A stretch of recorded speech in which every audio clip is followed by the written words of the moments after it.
Aliens have been a widely debated topic in our culture for generations. From an unknown flash of light in the sky to the secrets kept in Area 51, many have accredited extraterrestrials to help explain the unknown. Very few, however, can lay claim to a close encounter, and even fewer are ready to accept the truth of their experiences.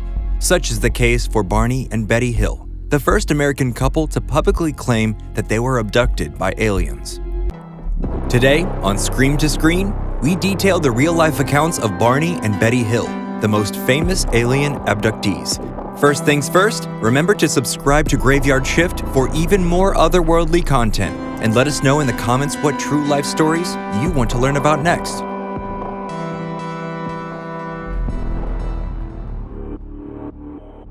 Barney and Betty Hill were an American couple from Portsmouth, New Hampshire, who claimed to be abducted by extraterrestrials in a rural part of New Hampshire in late 1961. The incident, which came to be known as the Hill Abduction, was the first widely publicized report of an alien abduction in the United States.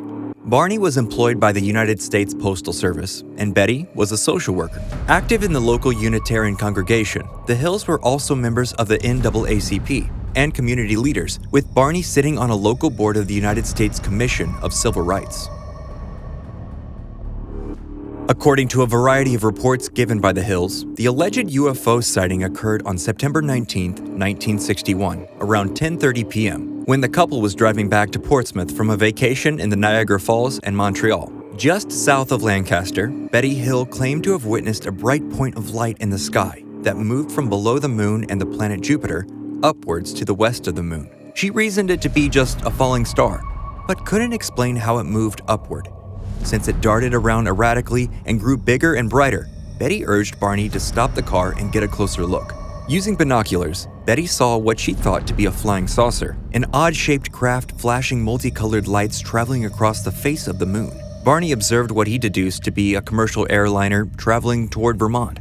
However, he soon changed his mind after watching the craft turn and rapidly descend in their direction. They quickly returned to their car and drove toward a narrow, mountainous stretch of road called Franconia Notch. The Hills continued slowly down the isolated road in order to observe the object as it drew nearer. At one point, it passed above a restaurant and signal tower on top of Cannon Mountain and came out near a series of granite cliff ledges known as the Old Man of the Mountain. Betty testified that it was at least 1.5 times the length of the granite cliff profile, which was 40 feet long, and that it seemed to be rotating. Approximately 1 mile south of Indian Head, the couple said the object rapidly descended toward the vehicle, causing Barney to stop in the middle of the empty highway. The massive craft hovered about 100 feet above the Hills' 1957 Chevrolet Bel Air and filled the entire field of view of their windshield. Carrying his pistol in his pocket, Barney stepped out of his vehicle and moved closer to the object. Using the binoculars, Barney said he watched nearly a dozen humanoid figures peering out of the craft's windows, staring at him. In unison, all but one figure moved to what appeared to be a panel on the rear wall of the hallway that encircled the front portion of the craft. The one remaining figure continued to gaze upon Barney and communicated a message that seemed to tell him to stay where you are and keep looking. Barney had a recollection of observing the humanoid beings wearing glossy black uniforms and black caps. Red lights on what appeared to be bat-wing fins began to telescope out of the sides of the craft, and a long structure descended from the bottom. The silent craft approached what Barney estimated to be within 50 to 80 feet overhead and about 91 meters away from where he stood. When the silent craft began to approach Barney's location, he tore the binoculars away from his eyes and raced back to his car. In a near hysterical state, he told Betty that they were about to be captured. He saw the object again shift its location to directly above their vehicle. As the Hills fled for their lives, they heard a rhythmic series of beeping and buzzing sounds before the car began to vibrate and a tingling sensation passed through both of their bodies. They then experienced the onset of an altered state of consciousness that left their minds dulled. A second series of beeping and buzzing sounds returned the couple back to full consciousness. They found that they had traveled nearly 35 miles south, but had only vague spotty memories of that section of the road.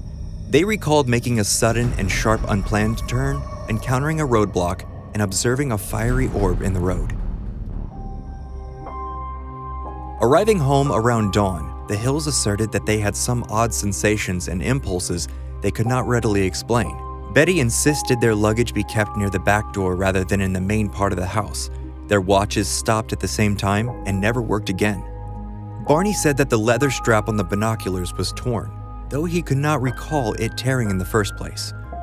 The couple each took a long shower to remove possible contamination and each drew a picture of what they had observed. Perplexed, the Hills tried to reconstruct the chronology of events as they witnessed the UFO and drove home. But immediately after hearing the buzzing sounds, their memories became incomplete and fragmented. After sleeping for a few hours, Betty awoke and placed the shoes and clothing she had worn during the incident into her closet, noting that her dress had torn at the hem, zipper, and lining. There were shiny concentric circles on their car's trunk that had not been there the previous day. Betty and Barney experimented with a compass, noting that when they moved it closer to the spots, the needle would react and whirl rapidly as if being exposed to magnetism.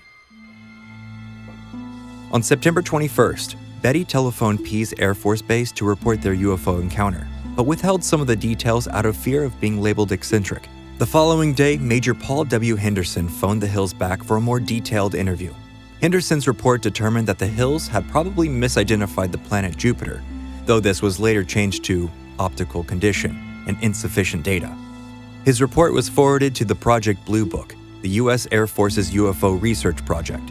Within days of the encounter, Betty borrowed a UFO book from the local library. It was written by retired Marine Corps Major Donald E. Kehoe, who was also the head of NICAP, a civilian UFO research group. A week after the incident, Betty wrote to Kehoe relating the full story and including details about the humanoid figures that Barney had observed. Betty wrote that she and Barney were considering hypnosis to help recall more of the events that took place. Her letter was eventually passed on to Walter N. Webb, a Boston astronomer and NICAP member. Webb met with the Hills about a month after Betty's initial letter. In a 6-hour interview, the Hills related all they could remember of the UFO encounter. Barney asserted that he had developed a mental block and suspected there were some portions of that night that he did not wish to remember.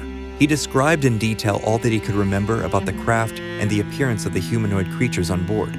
Webb went on record stating that the Hills were telling the truth and the incident probably occurred exactly as reported, except for some minor uncertainties and technicalities that must be tolerated in any such observations where human judgment is involved. In late November of 1961, the Hills were interviewed again at great length by NICAP members. This time, the Hills noted that they arrived home later than anticipated. It took them 7 hours to complete a 4-hour journey. When the interviewers noted the discrepancy to the Hills, the couple had no explanation for the time gap. They claimed to recall almost nothing of the 35-mile stretch between Lincoln and Ashland on US Route 3. However, they could recall an image of a fiery orb sitting on the ground, which they both reasoned must have been the moon until they were informed that the moon had set earlier that evening. In late 1963, Barney asked a psychiatrist about the use of hypnosis to help unlock memories from that night. The psychiatrist referred the Hills to a hypnotherapist out of Boston named Dr. Benjamin Simon. Early in their discussions, Dr. Simon determined that the UFO encounter caused Barney far more anxiety than he was willing to admit. Though Simon dismissed the popular extraterrestrial hypothesis as impossible, it seemed obvious to him that the Hills genuinely thought they had witnessed a UFO with human-like occupants. From January to June 1964, Simon conducted several sessions hypnotizing Betty and Barney separately, so they could not overhear one another's recollections. By the end, Simon found that Barney's and Betty's memories in hypnotic regression were consistent with each other. Psychiatrists later suggested that the supposed abduction was a hallucination brought on by the stress of being an interracial couple in the 60s. Betty discounted this notion, noting her relationship with Barney was happy, and their interracial marriage caused no issue with their friends or family. Most critics accredit the Hills episode to a combination of sleep deprivation, stress, and false memories recovered under hypnosis. One critic named Jim McDonald went as far as a detailed analysis of their journey, concluding that their experience was provoked by their misperceiving of an aircraft warning beacon on Cannon Mountain as a UFO. McDonald noted that from the road the Hills took, the beacon appeared and disappeared at exactly the same time the couple described seeing the UFO appear and disappear. The Hills story has been adapted and referenced in pop culture, movies, and TV shows dozens of times since the early 1960s. The couple was notably portrayed as James Earl Jones and Estelle Parsons in the 1975 TV film The UFO Incident, and were the subject matter in an episode of Carl Sagan's miniseries Cosmos. Most recently, History Channel's original series Project Blue Book based their episode entitled Abduction around the Barney and Betty Hill UFO incident. So, what do you believe? Do you think the Hill abduction is just another hoax or attempt at public attention? Or are you inclined to believe we are not the only ones here and the Hills truly experienced what they claimed that night? Hit us up in the comments and let us know if you've had an encounter similar to the Hills, or if you have a reason to believe that visitors from another galaxy is not so far-fetched. Don't forget to like and subscribe to Graveyard Shift for all the horror content you will need. And hey, drop a comment and let us know what based on a true story tale you want to learn about next.